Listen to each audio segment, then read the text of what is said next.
নমস্কার বন্ধুরা, job news 18 Bangla YouTube channel পক্ষ থেকে আজকে আপনাদের সকলকে স্বাগতম। বন্ধুরা, আপনাদের জন্য আরেকটি নোটিফিকেশন নিয়ে এসেছি, যেটা হচ্ছে 10ম পাশে দিল্লি হাইকোর্টের রুম অ্যাটেন্ডেন্ট এবং সিকিউরিটি অ্যাটেন্ডেন্ট নিয়োগ চলছে। সেই নিয়ে আমরা বিস্তারিত আলোচনা করব। ভিডিওটি প্রথম থেকে শেষ পর্যন্ত আপনারা মনোযোগ সহকারে ওয়াচ করুন। আমি এখানে আপনাদেরকে সমস্ত বিষয়ে অবগত করার পুরো চেষ্টা করব।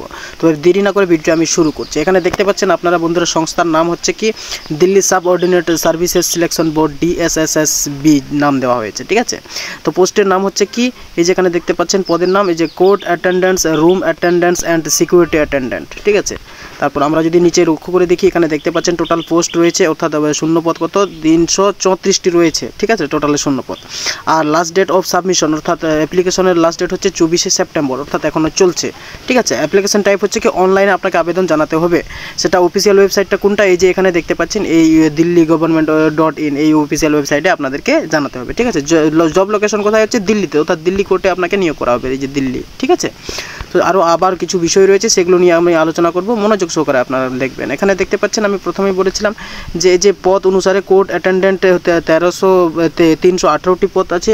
তারপর রুম অ্যাটেন্ডেন্ট পদে হচ্ছে 13টি পদ রয়েছে, আর সিকিউরিটি অ্যাটেন্ডেন্টের 3টি পদ রয়েছে। তো সবটাতেই মাধ্যমিক পাস যোগ্যতা চাওয়া হয়েছে। ঠিক আছে, আর প্রয়োজনে আপনারা এখানে আবেদন জানাতে পারেন। খুব একটা অপরচুনিটি রয়েছে, ভালো অপরচুনিটি। তারপর আমরা লক্ষ্য করে দেখবেন, এখানে দেখতে পাচ্ছেন সর্বনিম্ন বয়স চাওয়া হয়েছে কত 18 এবং সর্বোচ্চ 27 বছরের কথা বলা হচ্ছে। ঠিক আছে, সেটি আবার 1 জানুয়ারি 2025 তারিখ অনুসারে গণ্য হবে।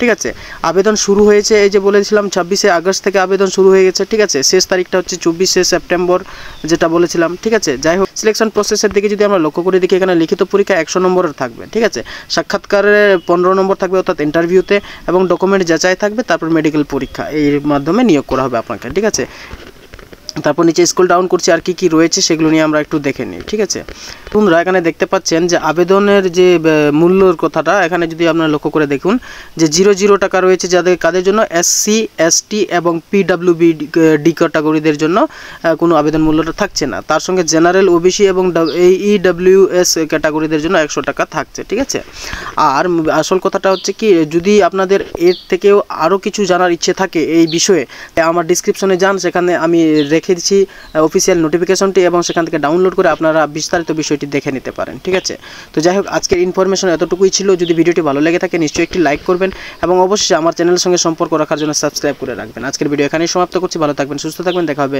নেক্সট ভিডিওতে।